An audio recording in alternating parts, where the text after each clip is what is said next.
شرافت مثل روزهای قبل با راه پرخطر اما اکنون با طبع بالیده به درس می آید.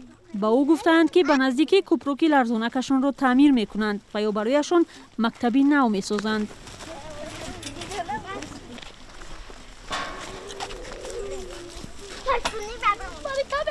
گزارش رادیوی آزادی درباره شرافت و همدهگان دیگرش که برای رسیدن به مکتب راهی دراز و پرخطر را طی می‌کنند، مهاجران و صاحبکاران الهیده را در کنار نگذاشت.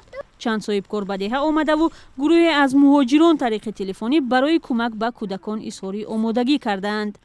اگه صاحبکار هستن پیدا شدن که ما کپرگ میکنیم لیکن اون مبلغ ما حساب فکر کردیم اون مبلغی که در کپرگ میروه اگر هم مبلغ رو اگر همین صاحبکار اگر به هم مکتب اگر صرف کنن ما در حاجت کپرگ هم نیست. ما همه چی هم مردم از آزاد میشوه. تو فدراسیون روسیه تو همون تلفنی کردن گپ زدن که ما هم خیلی شما همین زمین شگیرین زمین مکتب بگیرین ما شما رو یاردم میکنیم.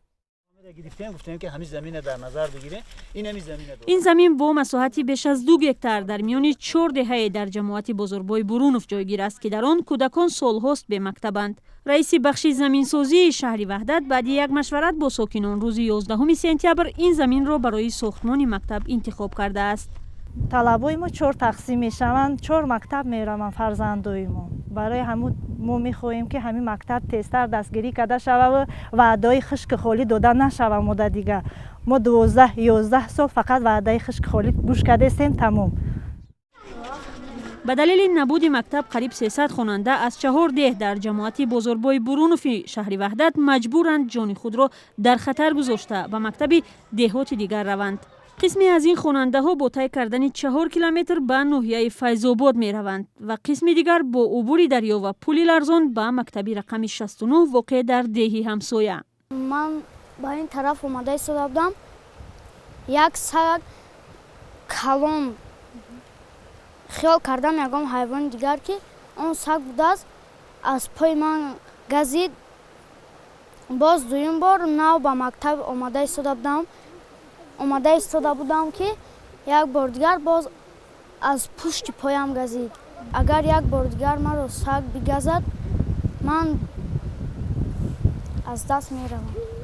بازی سنگپره کردگیان نزدیک شده گفته همه سحری دو طلبی ما سینفوی 7 وقتی که میپرن سنگپره که دریا آوده میزنن آمدن گشتم رفتن خیلی ما چقدر طلبه رو خطام فکر کنن که وای سر روش پوری اوه ما چقدر دو سینف میشنن این مرا لیواسش ترای وقت کم تا سحر از خونه که وای کسل شدنش ممکنه که ما جوش دادیم.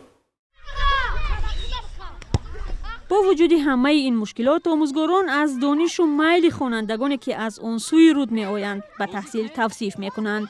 شوق دارن. ما ای صنف 1 تا صنف 11 طلبه داریم در مکتب. زیادی مکتب ما ای او رو ممکن همه 160 طلبه در مکتب ما میخونه زیاد شایده رو اونیم حواس دارن میبیاین که کفرک نمیشه. مقامات میگویند حالا در پی رسمی کردن سند زمین و آماده سازی لایحه ساختمان مکتب در بین 4 دهی جماعت بزرگبای برونوف هستند. ساکنان امیدوارند فرزندانشان بالاخره صاحب مکتب میشوند و دیگر ضرورت برای عبور کپروک لرزان و راههای خطرناک تا مکتب نمیماند.